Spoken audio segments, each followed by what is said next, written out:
Hi students, आपने acid base और salt के पार्ट 1 को आप देख चुके हो। उम्मीद करता हूँ कि आपको सब कंसेप्ट क्लियर हुए होंगे। उसी कंसेप्ट को आगे क्लियर करने के लिए अब हम पार्ट 2 में उसी को आगे करते हैं और आपसे उम्मीद करते हैं कि आप इस पार्ट को लास्ट तक देखेंगे और लास्ट तक देखने के बाद आप सभी इस मेरे चैनल को सब्सक्राइब ज़रूर करें। ज़्यादा से ज़्यादा संख्या में सब्सक्राइब करें, व्यू करें, लाइक करें और अपने फ्रेंड्स को शेयर करें। ओके, तो इसी को हम आगे कंटिन्यू करते हैं। तो हमने डिस्कस कर चुके थे किसको कि reaction of metal with acid, metal की एसिड के साथ जो रिएक्शन थी और क्या क्या होता है। मेटल की एसिड के साथ रिएक्शन जब हम कराते हैं तो कौन सी गैस लिबरेट हुई थी? हाइड्रोजन गैस लिबरेट हुई थी। और मेटल की एसिड के साथ रिएक्शन कराने पर जो हाइड्रोजन गैस लिबरेट हुई थी, उस हाइड्रोजन गैस को हम कैसे आइडेंटिफाई कर सकते हैं वो भी हमने देखा कि जब हम हाइड्रोजन गैस बबल्स के पास बर्निंग कैंडल लेकर आते हैं तो हाइड्रोजन गैस बर्न होती है और बर्न होने के साथ वो पॉप साउंड प्रोड्यूस करती है। Means hydrogen gas pop sound के साथ बर्न होती है। ये क्या था? हमारा हाइड्रोजन गैस का केमिकल टेस्ट था। अब इसी में हम कंटिन्यू आगे करते हैं और अगला टॉपिक लेते हैं reaction of metal with carbonate and hydrogen carbonate. Reaction of metal carbonate and hydrogen carbonate with acid. तो मेटल कार्बोनेट की किसके साथ रिएक्शन कराएंगे? एसिड के साथ रिएक्शन कराएंगे। और मेटल कार्बोनेट, मेटल कौन? सोडियम। सोडियम मेटल का कार्बोनेट, सोडियम कार्बोनेट की एसिड के साथ, हाइड्रोक्लोरिक एसिड के साथ रिएक्शन कराएंगे। और फिर उसके बाद मेटल हाइड्रोजन कार्बोनेट, और इसको हम दूसरे शब्दों में कह सकते हैं मेटल बाई कार्बोनेट। तो मेटल हाइड्रोजन कार्बोनेट को मेटल बाई कार्बोनेट भी कहते हैं। तो मेटल हाइड्रोजन कार्बोनेट या मेटल बाई कार्बोनेट की भी हम एसिड हाइड्रोक्लोरिक एसिड के साथ रिएक्शन कराते हैं और देखते हैं क्या होता है। तो यहां पर हम इस डायग्राम से देखें, इस डायग्राम के अंदर फिर हमने क्या लिया? एक स्टैंड लिया और उस स्टैंड में हमने किसको फिक्स कर लिया? टेस्ट ट्यूब को फिक्स कर लिया। टेस्ट ट्यूब को फिक्स करके फिर हमने एक कॉर्क फिट की इसमें, और कॉर्क में 2 होल थे। एक होल में हमने थिसल फनल को फिक्स कर दिया और दूसरे होल में हमने डिलीवरी ट्यूब को फिक्स किया और डिलीवरी ट्यूब के दूसरे एंड को हमने एक टेस्ट ट्यूब में ज्वाइन कर दिया। टेस्ट ट्यूब के अंदर एंटर कराया। उस टेस्ट ट्यूब में क्या फिलअप है? लाइम वाटर फिलअप है उसमें। उस टेस्ट ट्यूब में lime water means calcium hydroxide का एक्वस सॉल्यूशन उसमें फिलअप है। तो लाइम वाटर कैसा होता है? ट्रांसपेरेंट होता है। तो transparent lime water, transparent calcium hydroxide solution fill up है। उसमें हमने डिलीवरी ट्यूब के से अदर एंड को फिट कर दिया। तो अब इसमें क्या किया? हमारे पास इस टेस्ट ट्यूब में पहले से क्या प्रेजेंट था? मेटल कार्बोनेट, सोडियम मेटल का कार्बोनेट, सोडियम कार्बोनेट पाउडर इसमें प्रेजेंट था। और हमने थिसल फनल की हेल्प से इसमें किसको ऐड किया? हाइड्रोक्लोरिक एसिड को इसके अंदर ऐड किया। तो जैसे ही हम हाइड्रोक्लोरिक एसिड को सोडियम कार्बोनेट के साथ मिक्स करते हैं तब रिएक्शन होती है। और रिएक्शन क्या होगी कि मेटल सोडियम क्लोरीन NaCl के साथ रिएक्ट कर लेती है और सोडियम मेटल क्लोरीन Cl के साथ कंबाइन करके आयनिक कंपाउंड बनाती है NaCl। तो metal sodium non metal chlorine के साथ रिएक्ट करके सोडियम क्लोराइड का फॉर्मेशन करती है। और hydrogen atom, 2 hydrogen atom CO3 से एक ऑक्सीजन लेकर वाटर का फॉर्मेशन करते हैं। और जब कार्बोनेट से एक ऑक्सीजन रिमूव हो जाता है तो कार्बन डाइऑक्साइड गैस रिलीज होती है।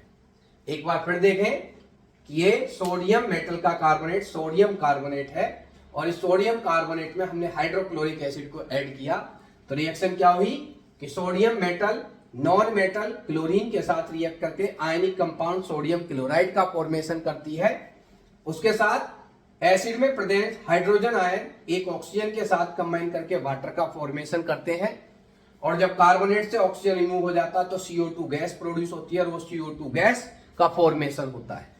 तो इस तरह से मेटल कार्बोनेट हाइड्रोक्लोरिक एसिड के साथ कौन सी गैस फॉर्मेशन करते हैं? कार्बन डाइऑक्साइड गैस का फॉर्मेशन करते हैं। वो कार्बन डाइऑक्साइड गैस प्रोड्यूस होती है और गैस प्रोड्यूस होकर किस में पास होती है, डिलीवरी ट्यूब में, और डिलीवरी ट्यूब से किस में पास होती है, लाइम वाटर में। तो ऐसे ही carbon dioxide gas delivery tube की हेल्प से लाइम वाटर में पहुंच जाती है और लाइम वाटर के साथ रिएक्शन करती है। तो लाइम वाटर का फॉर्मूला है CaOH calcium hydroxide. Calcium hydroxide को जब वाटर में डिजोल्व करके ट्रांसपेरेंट सॉल्यूशन बनाते हैं तो उसे कहते हैं लाइम वाटर। और लाइम वाटर में जब CO2 गैस मिक्स हो जाती है तो CO2 गैस लाइम वाटर के साथ रिएक्ट करती है और क्या रिएक्शन होगी, कैल्शियम हाइड्रोक्साइड में 2 OH आयन है, 2 हाइड्रोक्साइड आयन है और ये 2 हाइड्रोक्साइड में से एक वाटर मॉलिक्यूल बाहर निकल गया, 2 हाइड्रोक्साइड में से एक वाटर मॉलिक्यूल बाहर निकल गया और वाटर मॉलिक्यूल बाहर निकलकर एक ऑक्सीजन एटम CO2 गैस के साथ कंबाइन करता है और CO3 का फॉर्मेशन करता है और वो कार्बोनेट कैल्शियम के साथ कंबाइन करके कैल्शियम कार्बोनेट का फॉर्मेशन करता है। तो हम एक बार फिर देखें कि लाइम वाटर, कैल्शियम हाइड्रोक्साइड का वाटर में ट्रांसपेरेंट सॉल्यूशन लाइम वाटर था। जब हमने उसमें CO2 गैस पास की तो कैल्शियम हाइड्रोक्साइड में 2 हाइड्रोक्साइड आयन प्रेजेंट है, 2 हाइड्रोक्साइड में से एक वाटर मॉलिक्यूल रिमूव हो जाता है और एक oxygen atom carbon dioxide gas के साथ कंबाइन करके कार्बोनेट आयन का फॉर्मेशन करता है और ये कार्बोनेट कैल्शियम के साथ कंबाइन करके कैल्शियम कार्बोनेट का व्हाइट प्रेसिपिटेट फॉर्मेशन होता है। क्या बनता है, सॉलिड व्हाइट प्रेसिपिटेट बनता है कैल्शियम कार्बोनेट का, जो मिल्की कलर का होता है। कैसे कलर का होता है, मिल्की कलर का। तो ये जो ट्रांसपेरेंट लाइम वाटर सॉल्यूशन था, जब इसमें CO2 गैस पास करेंगे तो CO2 गैस पास करने पर CO2 गैस लाइम वाटर के साथ रिएक्ट करके मिल्की कैल्शियम कार्बोनेट का व्हाइट प्रेसिपिटेट का फॉर्मेशन करती है और जो आइडेंटिफाई करता है कि ये गैस कार्बन डाइऑक्साइड है, क्योंकि कार्बन डाइऑक्साइड एसिडिक होती है। कार्बन डाइऑक्साइड में कार्बन नॉन मेटल है और नॉन मेटल का ऑक्साइड जो होता है वो एसिडिक होता है। तो कार्बन डाइऑक्साइड एसिडिक ऑक्साइड है और कैल्शियम हाइड्रोक्साइड बेस है। तो एसिडिक ऑक्साइड बेस के साथ रिएक्ट करके सॉल्ट और वाटर बनाता है और ये सॉल्ट जो बनता है वो कैल्शियम कार्बोनेट का व्हाइट प्रेसिपिटेट बनता है और व्हाइट प्रेसिपिटेट का फॉर्मेशन ये बताता है कि गैस जो यहाँ पर प्रोड्यूस हुई है वो कौन सी गैस है, कार्बन डाइऑक्साइड। तो क्या कंफर्म हुआ कि जब मेटल कार्बोनेट हाइड्रोक्लोरिक एसिड के साथ रिएक्ट करता है तो सॉल्ट बनता है सोडियम क्लोराइड, वाटर और एक गैस लिबरेट होती है जो कि लाइम वाटर को मिल्की कर देती है। तो जो गैस लाइम वाटर को मिल्की कर देती है तो इट मींस कौन सी गैस है, वो कार्बन डाइऑक्साइड गैस। तो ये था हमारा केमिकल टेस्ट किसका, कार्बन डाइऑक्साइड का। अगर आपसे पूछा जाए कि write the test of carbon dioxide gas, तो carbon dioxide when pass through the lime water it turn milky lime water and form calcium carbonate precipitate. तो कार्बन डाइऑक्साइड गैस को लाइम वाटर में जब पास करते हैं तो calcium carbonate का white precipitate बनता है, जिससे ये कंफर्म होता है कि गैस कौन सी है, कार्बन डाइऑक्साइड। सेम इसी तरह से हम दूसरा एक्सपेरिमेंट भी कर सकते हैं कि इसमें हम मेटल कार्बोनेट की जगह पर अगर मेटल हाइड्रोजन कार्बोनेट लें या मेटल बाई कार्बोनेट पाउडर लें और उसमें भी हाइड्रोक्लोरिक एसिड डालें थ्रेशोल्ड फनल की हेल्प से, तो वो भी हमारे पास सेम कि सोडियम मेटल हाइड्रोक्लोरिक एसिड में प्रेजेंट नॉन मेटल क्लोरीन के साथ, sodium metal non metal chlorine के साथ सॉल्ट बनाएगी सोडियम क्लोराइड। एक हाइड्रोजन एटम एसिड में, दूसरा हाइड्रोजन एटम ये, 2 हाइड्रोजन एटम ऑक्सीजन के साथ रिएक्ट करके वाटर का फॉर्मेशन करेंगे और कार्बोनेट से जब ऑक्सीजन रिमूव हो जाता है तो कार्बन डाइऑक्साइड गैस का फॉर्मेशन हो जाता है। तो क्या रिएक्शन हुई, मेटल हाइड्रोजन कार्बोनेट किसके साथ रिएक्ट कर रही है, एसिड हाइड्रोक्लोरिक एसिड के साथ। तो metal sodium non metal chlorine के साथ रिएक्ट करके सॉल्ट बनाता है और 2 हाइड्रोजन एटम एक ऑक्सीजन को रिमूव करके वाटर फॉर्मेशन करते हैं और कार्बोनेट से जब ऑक्सीजन एटम रिमूव होता है तो कार्बन डाइऑक्साइड गैस का फॉर्मेशन होता है। तो जब मेटल हाइड्रोजन कार्बोनेट भी एसिड के साथ रिएक्ट करती है तब भी गैस का फॉर्मेशन होता है और वो गैस भी हमारी कार्बन डाइऑक्साइड गैस होती है। क्यों, क्योंकि वो गैस भी जब हम डिलीवरी ट्यूब की हेल्प से लाइम वाटर में मिक्स होती है, लाइम वाटर के साथ रिएक्ट करती है, तो ये गैस भी लाइम वाटर को मिल्की कर देती है, जिससे कंफर्म होता है कि मेटल हाइड्रोजन कार्बोनेट एसिड के साथ रिएक्ट करके कार्बन डाइऑक्साइड गैस प्रोड्यूस करते हैं, क्योंकि carbon dioxide gas lime water को मिल्की कर देती है।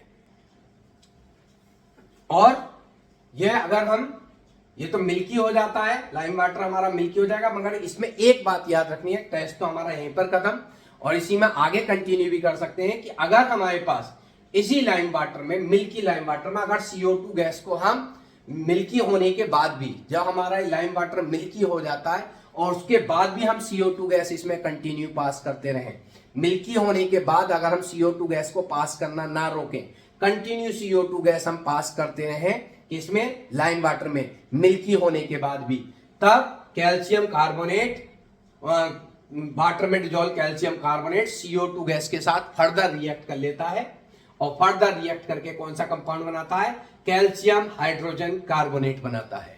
और ये कैल्शियम हाइड्रोजन कार्बोनेट वाटर में डिजोल्व होकर दोबारा से ट्रांसपेरेंट सॉल्यूशन का फॉर्मेशन करता है।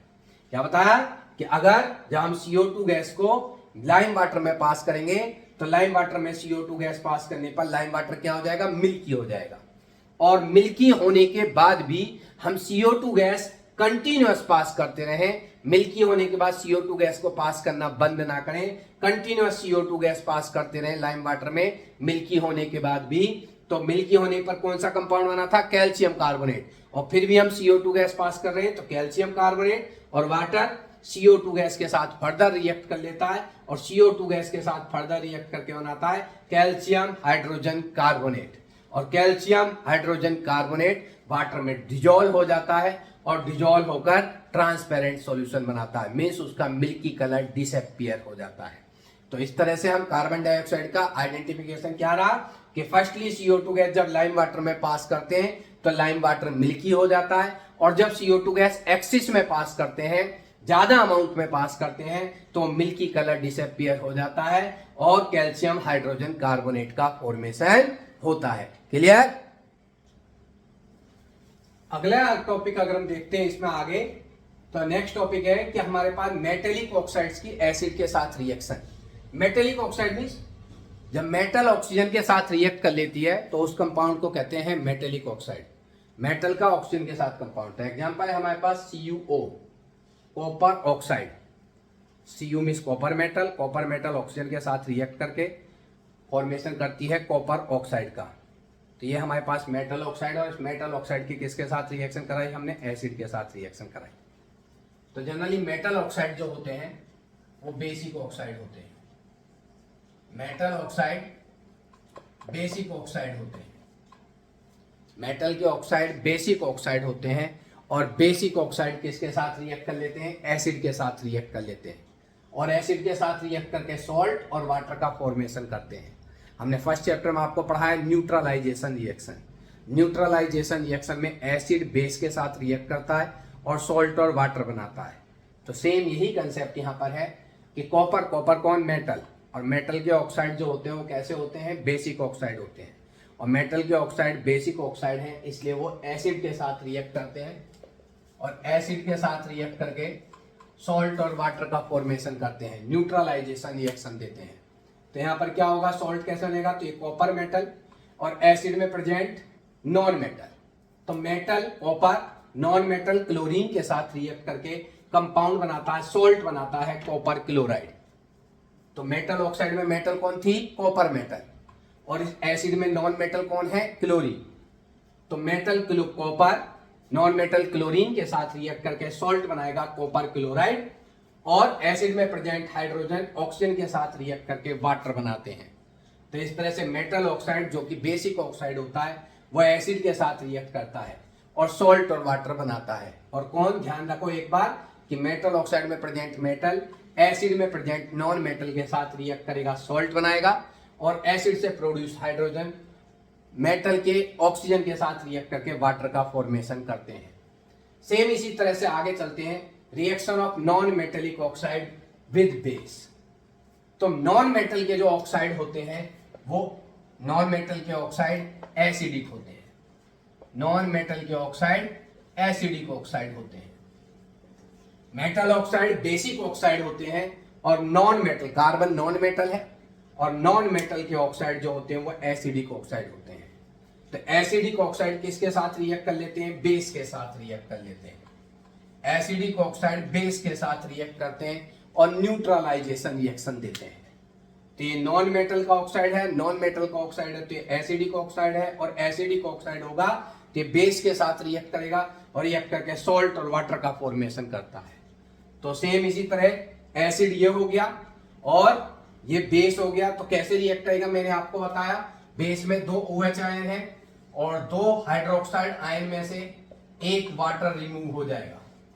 2 हाइड्रोक्साइड में से एक वाटर का रिमूव हो गया और रिमूव होकर जो ऑक्सीजन एटम बचा वो ऑक्सीजन एटम कौन कंबाइन कर लेगा, कार्बन डाइऑक्साइड उस ऑक्सीजन एटम के साथ कंबाइन करके कार्बोनेट बनाता है और कार्बोनेट कैल्शियम के साथ कैल्शियम कार्बोनेट का फॉर्मेशन करता है। तो जब हम non metal oxide carbon dioxide को लाइम वाटर में पास करते हैं, बेस कौन है, लाइम वाटर में पास करते हैं, तो मिल्की व्हाइट कलर का प्रेसिपिटेट बनता है और इस रिएक्शन को हम क्या कहते हैं, न्यूट्रलाइजेशन रिएक्शन कहते हैं। तो यहाँ पर इस न्यूट्रलाइजेशन रिएक्शन में हमने क्या देखा कि नॉन मेटल ऑक्साइड जो कि कैसा होता है, नॉन मेटल का ऑक्साइड एसिडिक ऑक्साइड होता है और एसिडिक ऑक्साइड होने के साथ साथ वो किसके साथ रिएक्ट करेगा, बेस के साथ रिएक्ट करता है, सॉल्ट और वाटर का फॉर्मेशन करता है। क्लियर? तो इसमें आगे चलते हैं।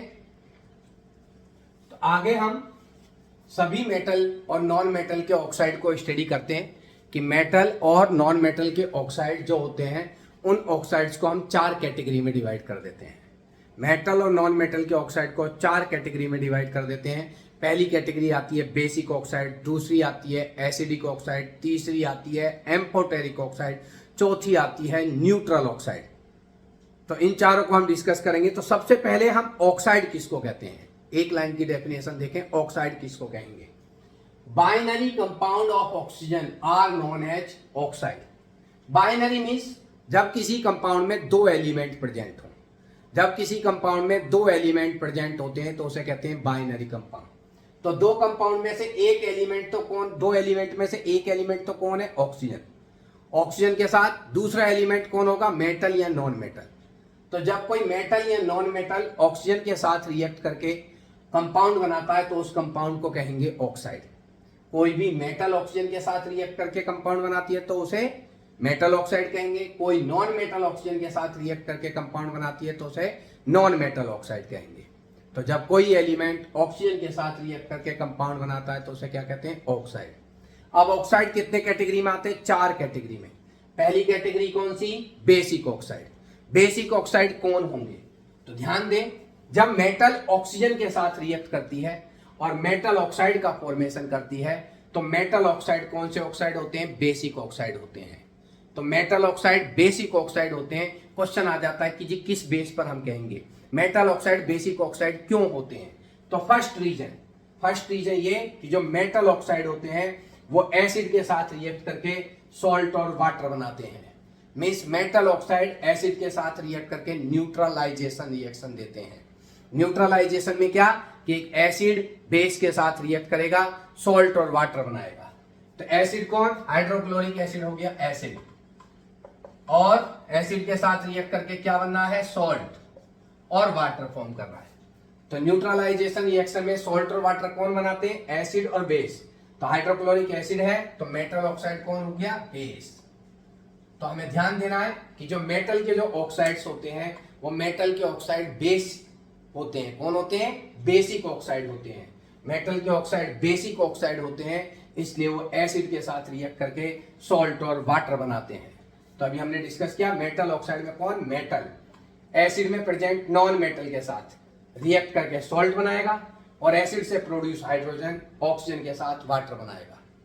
तो पहली तो ये क्लियर हो गई कि मेटल ऑक्साइड बेसिक ऑक्साइड होते हैं क्योंकि वो एसिड के साथ रिएक्ट करके सॉल्ट और वाटर बनाते हैं।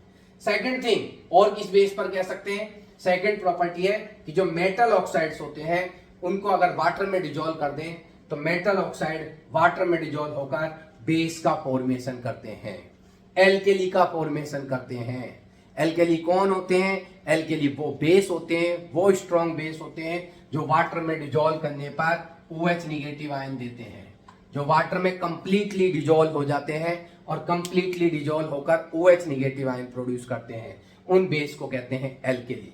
ठीक है, तो जो हमारे पास है मेटल ऑक्साइड क्या होते हैं, बेसिक ऑक्साइड होते हैं। क्यों, क्योंकि मेटल ऑक्साइड वाटर में डिजोल्व होकर बेस का फॉर्मेशन करते हैं। बेस किनको कहते हैं? बेस वो सब्सटेंस जो वाटर में डिजोल्व करने पर हाइड्रोक्साइड आयन प्रोड्यूस करते हैं, OH निगेटिव आयन प्रोड्यूस करते हैं, ऐसे सब्सटेंस को बेस कहते हैं। तो मेटल ऑक्साइड बेसिक ऑक्साइड होते हैं। क्लियर? आगे डिस्कस करते हैं एसिडिक ऑक्साइड। एसिडिक ऑक्साइड्स किनको कहेंगे? Non metal. जब नॉन मेटल ऑक्सीजन के साथ रिएक्ट करके नॉन मेटल ऑक्साइड बनाती है तो नॉन मेटल ऑक्साइड को हम कहते हैं एसिडिक ऑक्साइड। तो नॉन मेटल ऑक्साइड को एसिडिक ऑक्साइड कहते हैं। क्यों कहते हैं? दो रीजन। नॉन मेटल के जो ऑक्साइड होते हैं वो बेस के साथ रिएक्ट करके सॉल्ट और वाटर बनाते हैं। फिर वापिस जाएं न्यूट्रलाइजेशन रिएक्शन में, हमने क्या पढ़ा कि एसिड बेस के साथ रिएक्ट करता है तो सोडियम हाइड्रोक्साइड बेस हो गया, और बेस के साथ रिएक्ट करके क्या बनाएगा? सॉल्ट और वाटर बनाएगा। तो कार्बन डाइऑक्साइड सोडियम हाइड्रोक्साइड के साथ रिएक्ट करके सॉल्ट और वाटर बना रहा है। सोडियम हाइड्रोक्साइड हमारे पास स्ट्रॉन्ग बेस है, तो कार्बन डाइऑक्साइड कौन हुआ? एसिडिक ऑक्साइड हुआ। क्योंकि न्यूट्रलाइजेशन रिएक्शन कहती है कि बेस के साथ कौन रिएक्ट करेगा? एसिड। और ये कौन है? नॉन मेटल का ऑक्साइड। तो नॉन मेटल का ऑक्साइड कौन हुआ? एसिड हुआ, क्योंकि ये बेस के साथ रिएक्ट कर रहा है। तो कैसा एसिड हुआ? Acidic oxide. तो नॉन मेटल के जो ऑक्साइड होते हैं वो एसिडिक ऑक्साइड होते हैं, क्योंकि वो बेस के साथ रिएक्ट करते हैं और सॉल्ट और वाटर बनाते हैं।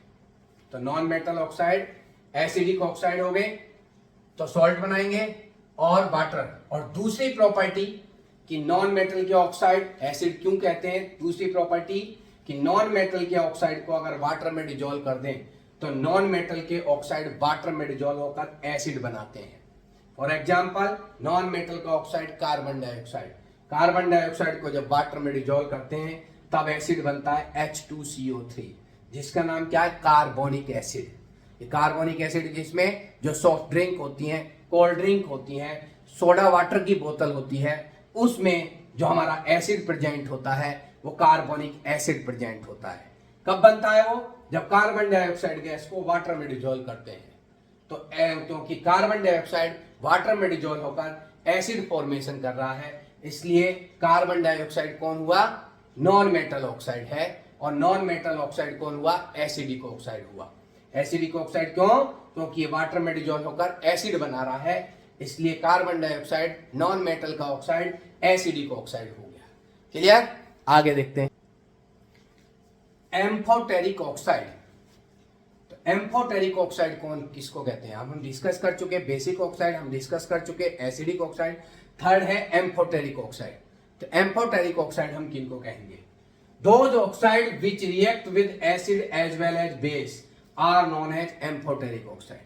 एम्फोटेरिक ऑक्साइड वो ऑक्साइड होते हैं जो एसिड के साथ भी रिएक्ट कर लें और बेस के साथ भी रिएक्ट कर लें, उनको कहते हैं एम्फोटेरिक ऑक्साइड। हमने देखा कि जो बेसिक ऑक्साइड थे वो केवल एसिड के साथ रिएक्ट करके सॉल्ट और वाटर का फॉर्मेशन कर रहे थे, और जो एसिडिक ऑक्साइड थे वो केवल बेस के साथ रिएक्ट करके सॉल्ट और वाटर का फॉर्मेशन कर रहे थे। अब यहां पर हम तीसरा कौन पढ़ रहे हैं? Amphoteric oxide. ये वो ऑक्साइड है जो एसिड के साथ भी रिएक्ट करके सॉल्ट और वाटर का फॉर्मेशन करते हैं और बेस के साथ भी रिएक्ट करके सॉल्ट और वाटर का फॉर्मेशन करते हैं। तो ऐसे ऑक्साइड जो एसिड और बेस दोनों के साथ रिएक्ट करके सॉल्ट और वाटर का फॉर्मेशन करते हैं, उन्हें हम कहते हैं एम्फोटेरिक ऑक्साइड। तो केवल दो ऑक्साइड एम्फोटेरिक ऑक्साइड हैं जो आपको याद रखने हैं, एक जिंक ऑक्साइड और एक है एल्यूमिनियम ऑक्साइड। तो जिंक ऑक्साइड और एल्यूमिनियम ऑक्साइड ये दोनों एम्फोटेरिक ऑक्साइड हैं। तो देखें जिंक ऑक्साइड एसिड HCl के साथ रिएक्ट करता है और सॉल्ट बनाता है। Zinc metal non metal chlorine के साथ सॉल्ट बना है, जिंक क्लोराइड, और वाटर बनता है।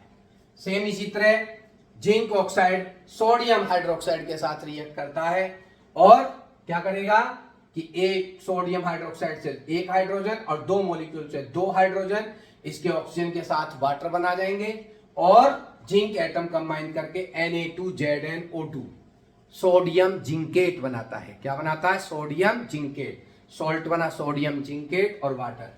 तो non metal oxide zinc oxide base के साथ रिएक्ट करके सॉल्ट और वाटर बनाता है। तो जिंक ऑक्साइड हमारा एम्फोटेरिक ऑक्साइड है, क्योंकि ये एसिड के साथ भी रिएक्ट करता है और बेस के साथ भी, दोनों के साथ रिएक्ट करके सॉल्ट और वाटर बना रहा है, इसलिए जिंक ऑक्साइड हमारा एम्फोटेरिक ऑक्साइड। दूसरा example aluminium oxide. Aluminium oxide भी एसिड HCl के साथ रिएक्ट करके सॉल्ट, एल्यूमिनियम क्लोराइड और वाटर बना रहा है। सेम इसी तरह से aluminium oxide base sodium hydroxide के साथ रिएक्ट करता है। ऊपर की तरह एक सोडियम हाइड्रोक्साइड से एक हाइड्रोजन, दो सोडियम हाइड्रोक्साइड से दो हाइड्रोजन, एक ऑक्सीजन लेकर वाटर बना गया, और एल्यूमिनियम सोडियम हाइड्रोक्साइड के साथ रिएक्ट करके NaAlO2, जिसे हम कहते हैं सोडियम एल्यूमिनेट, तो सोडियम एल्यूमिनेट का फॉर्मेशन करा इसने। तो सोडियम एल्यूमिनेट, तो सॉल्ट कौन सा बना? Sodium aluminate. और यहां पर सॉल्ट कौन सा बना? Sodium zincate. तो इस तरह से जिंक ऑक्साइड भी हमारा एसिड और बेस दोनों के साथ रिएक्ट करके सॉल्ट और वाटर बनाता है, और एल्यूमिनियम ऑक्साइड भी एसिड और बेस दोनों के साथ रिएक्ट करके सॉल्ट और वाटर बनाता है। तो ये दोनों ऑक्साइड हमारे एम्फोटेरिक ऑक्साइड कहलाते हैं। तो next oxide neutral oxide. Neutral oxide किसको कहेंगे? Those oxide which neither react with acid nor with base known as neutral oxide। वो ऑक्साइड जो ना तो एसिड के साथ रिएक्ट करते हैं ना बेस के साथ रिएक्ट करते हैं, उन ऑक्साइड को कहते हैं न्यूट्रल ऑक्साइड। तो एग्जांपल याद रखें, CO carbon monoxide, NO nitric oxide, N2O nitrous oxide और H2O वाटर। ये हमारे पास न्यूट्रल ऑक्साइड है, ना एसिड के साथ रिएक्ट करते हैं ना बेस के साथ रिएक्ट करते हैं। Okay, oxide clear. Now next topic ले, what do all acid and all base have in common. कि सभी एसिड्स में क्या चीज कॉमन है? एसिड्स में क्या चीज कॉमन है? सेम इसी तरह से बेस में क्या कॉमन? अगर हमारे पास दो या दो से अधिक एसिड्स हैं, मोर देन वन एसिड्स हैं, तो उन सब एसिड में क्या चीज कॉमन होगी? और इसी तरह से अगर हमारे पास मोर देन वन बेस है, तो बेस में क्या कॉमन होता है? एसिड की कॉमन प्रॉपर्टी क्या है? बेस की कॉमन प्रॉपर्टी क्या है? तो इस चीज को हम यहां से समझेंगे, इस टॉपिक को हम यहां से समझेंगे कि एसिड की कॉमन प्रॉपर्टी क्या है, बेस की कॉमन प्रॉपर्टी क्या है। एक टॉपिक तो ये समझेंगे, दूसरा टॉपिक ये समझेंगे कि क्या हमारे पास सभी सब्सटेंस जिनमें हाइड्रोजन प्रेजेंट होता है, क्या वो सभी substance H positive ion produce करते हैं? मीन्स क्या वो सभी सब्सटेंस एसिड की तरह बिहेव करते हैं? वो सभी सब्सटेंस जिनमें हाइड्रोजन प्रेजेंट होता है, क्या वो सभी सब्सटेंस एसिड की तरह बिहेवियर करते हैं? तो वो भी हम यहां से देखें। तो इसके लिए एक एक्टिविटी है यहां पर, और इस एक्टिविटी में हमने क्या किया? एक बीकर लिया। इस एक्टिविटी को कंप्लीट करने के लिए एक बीकर लिया, और उस बीकर में हमने रबड़ की कॉर्क ली, और उस रबड़ की कॉर्क के साथ हमने दो आयरन की नेल ली। आयरन नेल को हमने रबड़ की कॉर्क में डिप कर दिया, फिक्स कर दिया। आयरन नेल को कॉर्क में फिक्स करने के बाद ये कॉर्क को हमने बीकर में प्लेस कर दिया, और फिर उसके बाद हमने इन दोनों आयरन नेल को किसकी हेल्प से? एक बल्ब और स्विच को सीरीज में कनेक्ट करके हमने 6 वोल्ट की बैटरी के साथ कनेक्ट कर दिया। और 6 वोल्ट की बैटरी के साथ कनेक्ट करने के बाद हमने इस बीकर में डाइल्यूट हाइड्रोक्लोरिक एसिड सॉल्यूशन को ऐड किया, फिलअप कर दिया। तो सबसे पहले क्या किया? बीकर लिया। बीकर लेने के बाद क्या किया? इसमें रबड़ का कॉर्क लिया। रबड़ का कॉर्क लेने के बाद दो आयरन की नेल ली। दोनों आयरन नेल को किस में फिक्स कर दिया? रबड़ कॉर्क में फिक्स कर दिया। फिर वायर की हेल्प से आयरन नेल को हमने स्विच के साथ कनेक्ट किया, सीरीज में बल्ब को कनेक्ट किया, और फिर 6 वोल्ट की बैटरी के साथ हमने दोनों आयरन नेल को कनेक्ट कर दिया। और फिर कनेक्ट करके हमने क्या किया? इस बीकर में डाइल्यूट हाइड्रोक्लोरिक सॉल्यूशन को फिलअप कर दिया। तो देखते हैं उसके बाद क्या होता है। तो जब डाइल्यूट हाइड्रोक्लोरिक सॉल्यूशन हमने फिलअप किया, इसमें वाटर में डाइल्यूट हाइड्रोक्लोरिक सॉल्यूशन बनाया हाइड्रोक्लोरिक एसिड का, और वाटर की अमाउंट ज्यादा है, हाइड्रोक्लोरिक एसिड कम है, तो कैसा सॉल्यूशन बना? Dilute hydrochloric acid solution. तो उसके बाद हम देखते हैं कि कुछ समय बाद क्या होता है कि हमारे पास ये बल्ब जो है ग्लो करने लग जाता है। जब ये बल्ब ग्लो करने लगता है, तो इससे क्या कंफर्म हुआ कि सर्किट हमने स्विच ऑन कर रखा था, सर्किट क्लोज हो गया, और सर्किट क्लोज हो गया तो इस सर्किट में करंट फ्लो होने लगी। तो करंट फ्लो हो रही है, तो करंट किससे फ्लो होकर जा रही है? हाइड्रोक्लोरिक एसिड से होकर के हमारी करंट मूव कर रही है। क्योंकि करंट किससे प्रोड्यूस होती है? पॉजिटिव चार्ज से नेगेटिव टर्मिनल की ओर मूव करती है, पॉजिटिव टर्मिनल से बल्ब में, और बल्ब से स्विच में, और स्विच से होकर के आयरन नेल में, और आयरन नेल से दूसरे आयरन नेल तक जाने के लिए बीच में किससे पास हुई? हाइड्रोक्लोरिक एसिड के सॉल्यूशन से। जब हमारे पास करंट पॉजिटिव टर्मिनल से बल्ब में पास हुई, बल्ब से स्विच में पास हुई, स्विच से वायर के थ्रू किसमें? आयरन नेल में, और एक आयरन नेल दूसरे आयरन नेल से कनेक्ट नहीं है, किसकी हेल्प से कनेक्ट है? रबड़ कॉर्क की हेल्प से कनेक्ट है। और रबड़ कॉर्क जो होती है वो इंसुलेटर होती है, वो करंट को पास नहीं होने देगी। तो रबड़ कॉर्क तो करंट को पास होने नहीं दे रही है, मगर दोनों आयरन नेल के बीच में क्या है? डाइल्यूट हाइड्रोक्लोरिक एसिड सॉल्यूशन है। तो डाइल्यूट हाइड्रोक्लोरिक सॉल्यूशन से होकर के करंट एक आयरन नेल से दूसरे आयरन नेल तक पहुंच गई, और फिर दूसरे आयरन नेल से वो वायर के थ्रू होती हुई निगेटिव टर्मिनल से पहुंच जाती है। सर्किट क्लोज हो जाता है और बल्ब हमारा ग्लो करने लगता है। तो क्योंकि बल्ब ग्लो कर रहा है तो इट मींस ये जो डाइल्यूट हाइड्रोक्लोरिक एसिड था, जिस दोनों इसको आयरन नेल को कनेक्ट कर रहा है, वो hydrochloric acid solution electric current को फ्लो करता है। तो हाइड्रोक्लोरिक सॉल्यूशन इलेक्ट्रिक करंट को फ्लो किस प्रकार कर रहा है? क्योंकि हम फिजिक्स में इलेक्ट्रिसिटी चैप्टर के अंदर पढ़ते हैं कि करंट कब फ्लो होती है? करंट तब फ्लो होती है किसी सर्किट में जब चार्ज मूव करता है। करंट कब फ्लो होती है? जब चार्ज मूव करता है। तो अगर हम HCl मॉलिक्यूल को माने कि अगर ये ब्रेक नहीं हो रहा, तो HCl मॉलिक्यूल पर, हाइड्रोजन क्लोराइड मॉलिक्यूल पर कोई चार्ज नहीं है, और इस पर कोई चार्ज नहीं है, तो ये चार्ज नहीं होगा। जब चार्ज होगा ही नहीं तो ये चार्ज को फ्लो नहीं करेगा, और चार्ज फ्लो नहीं होगा तो करंट फ्लो नहीं करेगी।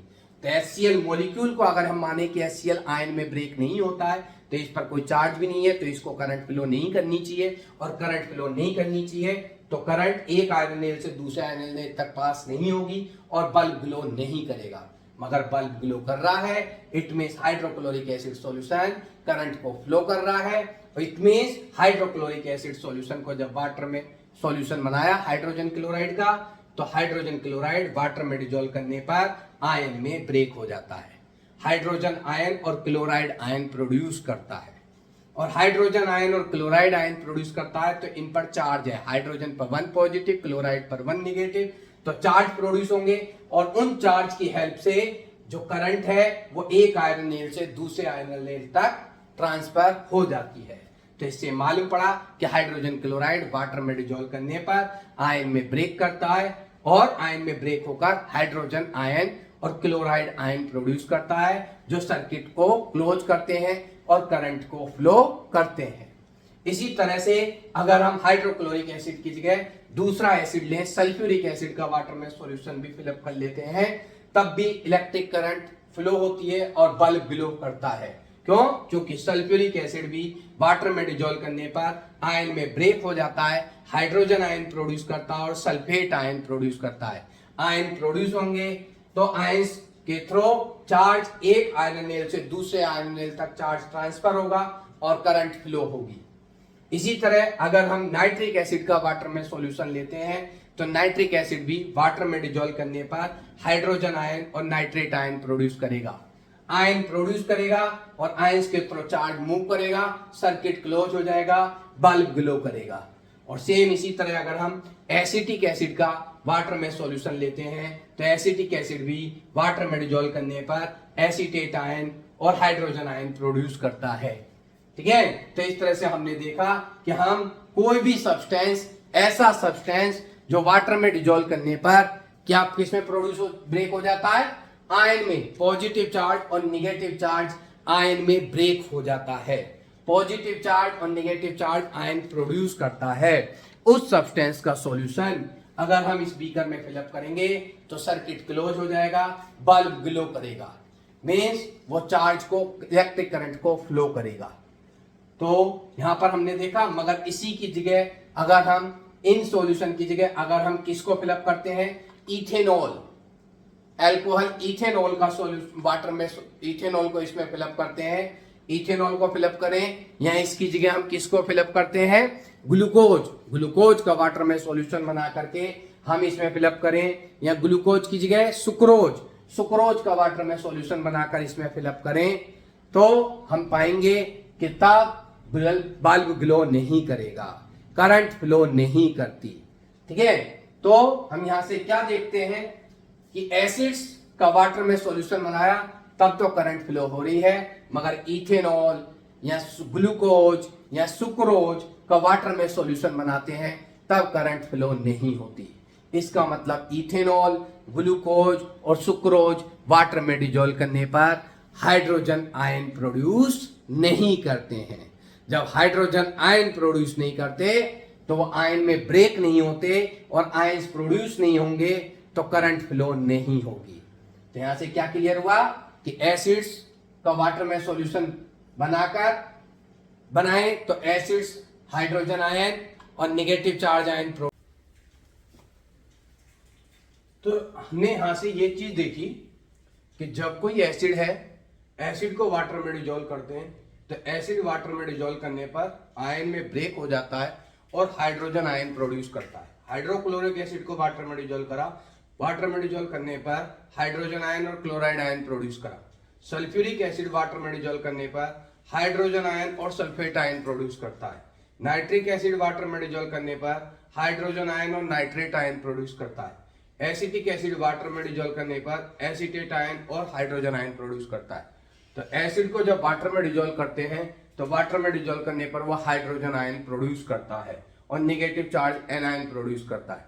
सेम इसी तरह से अगर कोई बेस है और बेस को जब वाटर में डिजोल्व करते हैं तो बेस वाटर में डिजोल्व करने पर हाइड्रोक्साइड आयन प्रोड्यूस करता है और कैटायन प्रोड्यूस करता है।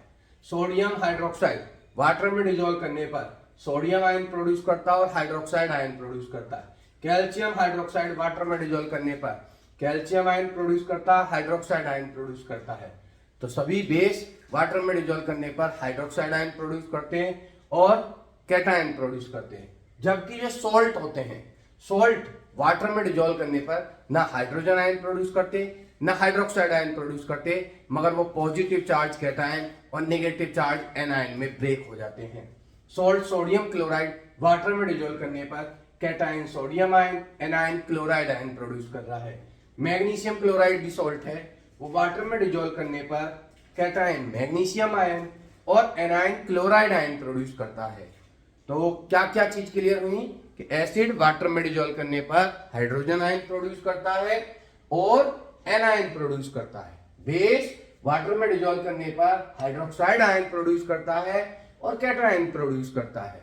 मगर सॉल्ट जब वाटर में डिजोल्व करने पर एक्वस सॉल्यूशन बनाते हैं तो वो हाइड्रोजन आयन प्रोड्यूस नहीं करता, हाइड्रोक्साइड आयन प्रोड्यूस नहीं करता, मगर पॉजिटिव चार्ज कैटायन और नेगेटिव चार्ज एनायन प्रोड्यूस करता है।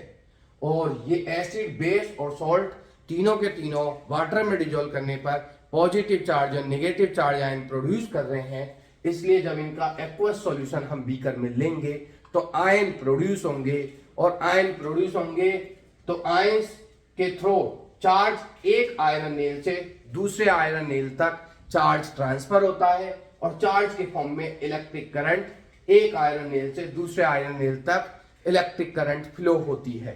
तो इस तरह से अगर हम किसी भी एसिड, बेस या सॉल्ट का एक्वस सॉल्यूशन हम फिलअप कर लेते हैं बीकर में तो हमारा सर्किट क्लोज हो जाएगा, करंट फ्लो होगी, बल्ब ग्लो करेगा, क्योंकि जो आयंस हैं वो आयंस सर्किट को क्लोज करेंगे और वो आयंस के रूप में चार्ज एक आयरन नेल से दूसरे आयरन नेल तक मूव करेगा और करंट फ्लो करेगी।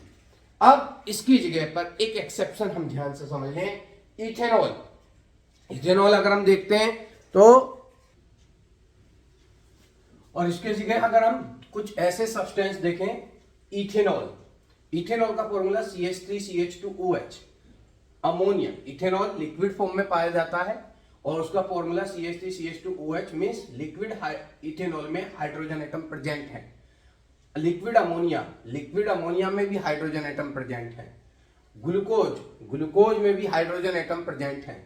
सुक्रोज में भी हाइड्रोजन एटम प्रेजेंट है। ग्लूकोज और सुक्रोज सॉलिड फॉर्म में पाए जाते हैं, इनको वाटर में डिजोल्व करके एक्वस सॉल्यूशन बना दें। और ये लिक्विड फॉर्म में ही पाए जाते हैं, इथेनॉल और अमोनिया। तो इन्हें हमें वाटर में डिजोल्व नहीं करना, बिना वाटर में डिजोल्व के लिक्विड फॉर्म में ही अगर हम बीकर के अंदर एसिड की जगह पर, बेस की जगह पर या सॉल्ट की जगह पर हम लिक्विड इथेनॉल ले लें या लिक्विड अमोनिया ले लें या ग्लूकोज का वाटर में एक्वस सॉल्यूशन फिलअप कर लें या सुक्रोज का वाटर में एक्वस सॉल्यूशन फिलअप कर लें, तो हम पाते हैं कि हमारा बल्ब ग्लो नहीं करता, सर्किट क्लोज नहीं होता, आयंस का मूवमेंट नहीं होता, चार्ज प्रोड्यूस नहीं होता। तो इट मींस ये सब्सटेंस, इनमें हाइड्रोजन एटम प्रेजेंट है, परंतु ये लिक्विड फॉर्म में या एक्वस सॉल्यूशन बनाने पर कोई भी हाइड्रोजन आयन या हाइड्रोक्साइड आयन प्रोड्यूस नहीं करते हैं। और जब ये आयंस प्रोड्यूस नहीं करते तो कोई चार्ज प्रोड्यूस नहीं करते। तो ये लिक्विड फॉर्म में इनको लेने पर या इनका एक्वस सॉल्यूशन लेने पर दो आयरन नेल के बीच में कोई चार्ज का मूवमेंट नहीं होता है, सर्किट क्लोज नहीं होता है, करंट फ्लो नहीं होती है, बल्ब ग्लो नहीं करता है। इट मीन्स, तो हमको ये कंसेप्ट यहां से क्लियर हो गया कि वो सभी सब्सटेंस जो जिनमें हाइड्रोजन एटम प्रेजेंट है वो H हाइड्रोजन आयन या हाइड्रोक्साइड आयन प्रोड्यूस करेंगे, ऐसा नहीं है। ओके, तो सभी सब्सटेंस जिनमें हाइड्रोजन होता है, एटम होता है, वो हाइड्रोजन आयन या हाइड्रोक्साइड आयन प्रोड्यूस नहीं करते हैं। केवल एसिड वाटर में डिजोल्व करने पर हाइड्रोजन आयन प्रोड्यूस करते हैं, बेस वाटर में डिजोल्व करने पर हाइड्रोक्साइड आयन प्रोड्यूस करते हैं, सोल्ट उनमें हाइड्रोजन एटम नहीं है तो वो हाइड्रोजन या हाइड्रोक्साइड आयन नहीं देते, मगर कैटायन और एनायन देते हैं। मगर बहुत सारे सब्सटेंस जिनमें हाइड्रोजन एटम प्रेजेंट है परंतु वो लिक्विड फॉर्म में या एक्वस सॉल्यूशन बनाने पर हाइड्रोजन आयन प्रोड्यूस करेंगे, हाइड्रोक्साइड आयन प्रोड्यूस करेंगे, ऐसा नहीं है। क्लियर? और जब नहीं करेंगे तो करंट का फ्लो नहीं करते हैं।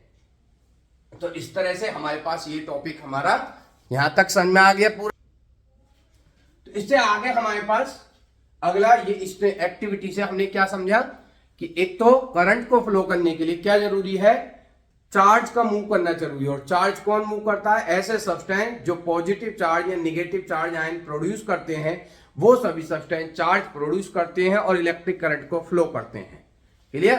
तो ये चीज भी एक ध्यान रखनी है कि इलेक्ट्रिक करंट फ्लो वो सब्सटेंस करते हैं जो लिक्विड फॉर्म में एक्वस सॉल्यूशन बनाने पर पॉजिटिव चार्ज और नेगेटिव चार्ज आयन प्रोड्यूस करते हैं। वो सभी सब्सटेंस चार्ज मूव कराएंगे और इलेक्ट्रिक करंट फ्लो करेंगे। और अदर सब्सटेंस जो चार्ज प्रोड्यूस नहीं करते, आयन प्रोड्यूस नहीं करते, इलेक्ट्रिक करंट फ्लो नहीं करते। आगे अगली हेडिंग आती है हमारे पास इसी में, डाइल्यूशन ऑफ एन एसिड और base. Dilution of N acid और बेस। तो अगर हम किसी एसिड सॉल्यूशन या बेस सॉल्यूशन का डाइल्यूशन करना चाहते हैं, इट मींस क्या है? डाइल्यूशन मीन जो हमारे पास पहले से प्रेजेंट एसिड सॉल्यूशन है या बेस सॉल्यूशन है, हम उसमें वाटर ऐड कर दें। तो जब पहले से प्रेजेंट एसिड सॉल्यूशन या बेस सॉल्यूशन में जब हम वाटर ऐड करते हैं तो उस प्रोसेस को हम कहते हैं डाइल्यूशन की प्रोसेस। तो जनरली ध्यान दें कि अगर हमारे पास कोई स्ट्रॉन्ग एसिड है या स्ट्रॉन्ग बेस है, स्ट्रॉन्ग एसिड या स्ट्रॉन्ग बेस में जब हम वाटर ऐड करके उसको डाइल्यूट कर रहे होते हैं तो ये हमारे लिए बहुत डेंजरस होता है, बहुत डेंजरस होता है, हाईली डेंजरस होता है। उसके ऊपर, उस बोतल के ऊपर डेंजरस का साइन भी बना हुआ होता है जो हमको ये बताता है कि ये केमिकल्स को अगर हम डाइल्यूशन करेंगे तो ये बहुत हाईली डेंजरस है। क्यों होता है हाईली डेंजरस? इसलिए होता है कि हमारे पास अगर हम किसी भी स्ट्रॉन्ग एसिड, जैसे कंसंट्रेट नाइट्रिक एसिड है, कंसंट्रेट सल्फ्यूरिक एसिड है, स्ट्रॉन्ग बेस सोडियम हाइड्रोक्साइड है, पोटेशियम हाइड्रोक्साइड है, तो अगर हम किसी strong acid, concentrate nitric acid, concentrate sulphuric acid या स्ट्रॉन्ग बेस सोडियम हाइड्रोक्साइड या पोटेशियम हाइड्रोक्साइड को डिजोल्व कर रहे हैं और डिजोल्व करके उनका सॉल्यूशन फॉर्म कर रहे हैं, उनके सॉल्यूशन में हम वाटर ऐड करके डाइल्यूशन कर रहे हैं, तो ये बहुत हमारे लिए प्रिकॉशनरी है। हमारे को बहुत प्रिकॉशन ध्यान रखनी है क्योंकि हमारे लिए हार्मफुल हो सकता है, डेंजरफुल हो सकता है। तो क्या क्या डेंजर है कि जब हम एसिड में वाटर ऐड करते हैं तो एसिड में वाटर ऐड करके जब डाइल्यूशन कर रहे होते हैं तो बहुत लार्ज अमाउंट में हीट एनर्जी प्रोड्यूस होती है। इतनी लार्ज अमाउंट में हीट एनर्जी प्रोड्यूस होती है कि जिस वेसल, अगर हम ग्लास वेसल में कर रहे हैं, बीकर में कर रहे हैं, ग्लास जार में कर रहे हैं, तो इतनी हायर अमाउंट में हीट एनर्जी प्रोड्यूस होती है कि वो हीट लोकलाइज होकर उसी वेसल पर हीट एनर्जी जब प्रोड्यूस होती है तो वो ग्लास वेसल हमारा ब्रेक हो जाता है, ग्लास जार हमारा ब्रेक हो जाता है, ग्लास बीकर हमारा ब्रेक हो जाता है। और बीकर के ब्रेक होने से, ऐसे जार के ब्रेक होने से वो एसिड या बेस हमारे क्लोथ पर, हमारी स्किन पर आकर पड़ता है। और हमारी स्किन आकर पड़ेगा तो हमारी स्किन को लिए कोरोसिव होता है, हमारी स्किन को बर्न करता है। तो हमारी स्किन को क्या करता है? बर्न करता है। तो वो हमारे लिए बहुत ज्यादा हार्मफुल होता है। तो एक तो ये हीट जेनरेट प्रोड्यूस करता है जिससे वो वेसल, ग्लास बीकर ब्रेक हो जाता है। दूसरी थिंग क्या है कि जब हम वाटर ऐड कर रहे होते हैं तो वाटर ऐड करने पर एसिड एक साथ स्प्लैश आउट होता है। स्प्लैश आउट मींस एकदम जैसे ही वाटर डालेंगे तो एसिड उछलकर ऊपर तक आता है और ऊपर तक आकर हमारी स्किन पर, हमारे माउथ पर आकर पड़ता है। और अगर स्प्लैश आउट होकर उछलकर हमारी स्किन या माउथ पर, तो जहां पर भी पड़ेगा वो हमारी स्किन को बर्न कर देगा, हमारे माउथ की स्किन को बर्न कर देगा। तो बहुत ज्यादा डेंजरफुल होता है। इसलिए हमको concentrate nitric acid, concentrate acid या कंसंट्रेट बेस को डाइल्यूट जब करना होता है तो हम उसमें वाटर ऐड नहीं करते, बल्कि हम वाटर लेते हैं, जितना वाटर हमें ऐड करना उस वाटर में गिवन एसिड को ऐड करते हैं। तो एसिड में वाटर ऐड नहीं करते, वाटर लेते हैं और उस वाटर में एसिड को ऐड करते हैं स्मॉल अमाउंट में, धीरे धीरे ऐड करते हैं। और एक ग्लास रोड से हम उसको मिक्स करते रहेंगे, स्टिर करते रहेंगे, चलाते रहेंगे, मिक्स करते रहते हैं और साथ में धीरे धीरे उसमें एसिड, कंसंट्रेट एसिड को स्मॉल, धीरे धीरे अमाउंट, थोड़ी थोड़ी अमाउंट में ऐड करते हैं कंसंट्रेट एसिड या बेस को, किसमें? गिवन वाटर में। और उसके साथ हम उसको मिक्स करते रहते हैं, जिससे स्मॉल अमाउंट में प्रोड्यूस ऐड करेंगे तो हीट स्मॉल अमाउंट में प्रोड्यूस होगी और हीट एनर्जी स्मॉल अमाउंट में प्रोड्यूस होगी तो वो डिस्ट्रीब्यूट हो जाएगी। तो धीरे धीरे थोड़ी थोड़ी अमाउंट में हीट एनर्जी प्रोड्यूस होती है और उसको हम स्टिर करते रहते हैं, जिससे वो हीट एनर्जी इवॉल्व आउट होकर एटमॉस्फेयर में मिक्स हो जाती है। तो कभी भी जब हमको डाइल्यूट करना हो एसिड या बेस को, तो एसिड या बेस में वाटर ऐड नहीं करेंगे, बल्कि गिवन वॉल्यूम ऑफ वाटर में एसिड को स्मॉल स्मॉल अमाउंट में, थोड़ी थोड़ी अमाउंट में ऐड करके कंटिन्यूअस स्टिर करते रहेंगे और एसिड या बेस को ऐड करेंगे, जिससे वो हमारे पास इस हीट एक साथ इवॉल्व आउट नहीं होगी, स्मॉल अमाउंट में हीट इवॉल्व होगी और वो एटमॉस्फेयर में मिक्स होती रहेगी। हमारा वेसल ब्रेक नहीं होगा, एसिड या बेस स्प्लैश आउट नहीं होगा। तो मैं मानकर चलता हूं कि मेरी आज की वीडियो में जो मैंने आपको एक्सप्लेन किया वो आपको अच्छे से समझ में आ गया होगा, आपके कंसेप्ट क्लियर हुए होंगे, आपके लिए हेल्पफुल होंगे। तो आप आगे भी मेरी वीडियो को कंटिन्यू करें और उसके लिए मैं जब भी वीडियो आपके पास भेज रहा हूं तो आपको इसकी इंफॉर्मेशन के लिए आप मुझको सब्सक्राइब जरूर करें, बेल आइकन को जरूर क्लिक करें और ज़्यादा से ज़्यादा व्यू करें, ज़्यादा से ज़्यादा लाइक करें। और आपकी अगर कोई क्वेरी है, कोई डाउट है तो वो कमेंट में दें और मेरी वीडियो को ज़्यादा से ज़्यादा फ्रेंड तक शेयर करें, जिससे वो भी सब्सक्राइब करें और मेरी नॉलेज को, यहाँ कंसेप्ट को अच्छे से क्लियर करें। ओके।